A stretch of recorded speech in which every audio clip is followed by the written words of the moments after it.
नमस्कार। बिहार और बाढ़, ये शब्द तो जैसे हर साल साथ ही आते हैं, है ना? बिल्कुल। गंगा, कोसी, गंडक, ये नदियां जीवन भी देती हैं और कभी-कभी खैर हमारे पास बिहार की बाढ़, कारण, नियंत्रण और दीर्घकालिक समाधान पर कुछ जानकारी है। जी। तो आज इसी पर बात करते हैं, समझने की कोशिश करते हैं कि ये समस्या इतनी विकट क्यों है और क्या सच में कोई रास्ता है। तो सबसे पहला सवाल जो सबके मन में आता है, आखिर बिहार में हर साल ये इतनी तबाही वाली बाढ़ आती ही क्यों है? देखिए, कारण तो कई हैं और वो एक दूसरे से जुड़े हुए हैं।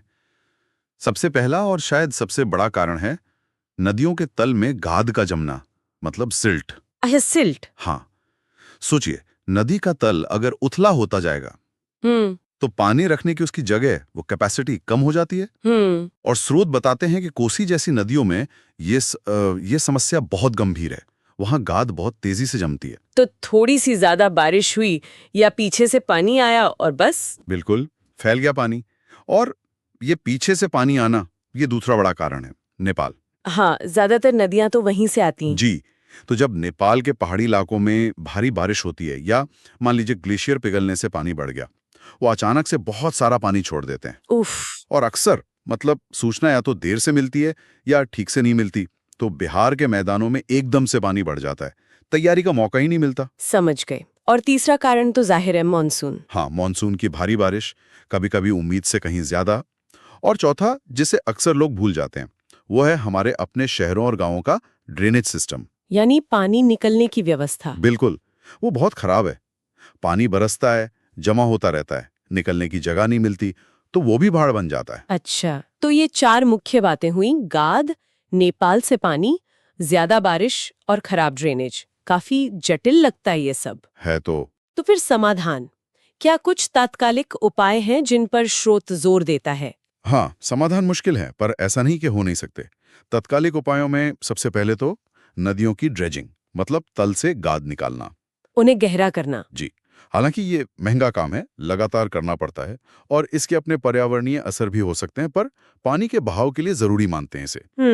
दूसरा है नए बांध और जलाशय बनाना, और यहाँ पर भारत नेपाल सहयोग बहुत बहुत अहम है। हाँ, ये तो जरूरी होगा। स्रोत भी यही कहता है, अगर मिलके काम नहीं किया तो एक तरफ के प्रयास अधूरे रह जाते हैं। और जो तटबंध पहले से बने हैं वो तो अक्सर टूट जाते हैं। सही बात। तीसरा उपाय यही है, मौजूदा तटबंधों की मरम्मत, उनकी मजबूती, और सिर्फ बनाना नहीं, उनकी रेगुलर देखभाल और निगरानी, ये उससे भी ज्यादा जरूरी है। और टेक्नोलॉजी का कुछ रोल? आजकल तो अर्ली वार्निंग सिस्टम्स की बात होती है। बिल्कुल। चौथा उपाय वही है, एक आधुनिक सटीक बाढ़ पूर्व चेतावनी प्रणाली।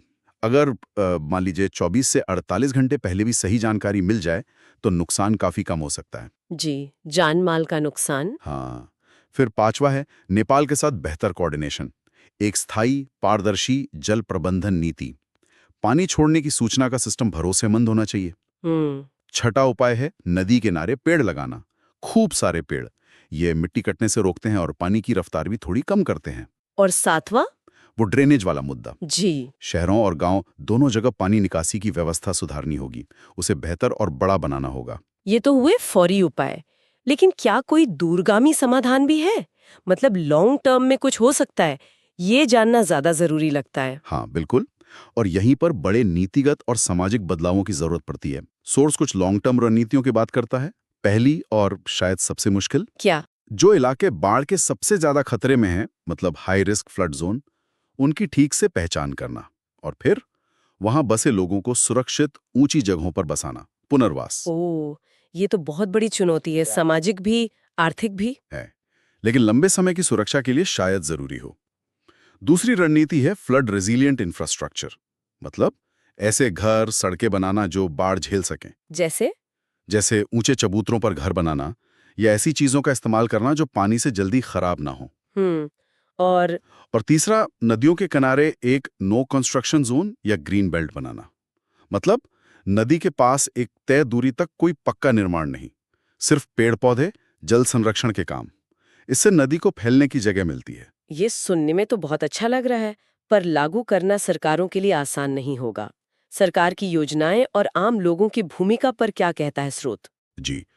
स्रोत बताता है कि सरकारी योजनाएं तो हैं, जैसे flood management programme, Ganga basin project वगैरह। पर असल चुनौती है उनका असरदार होना, पारदर्शिता और लगातार निगरानी। मतलब योजना कागज पे न रह जाए। बिल्कुल।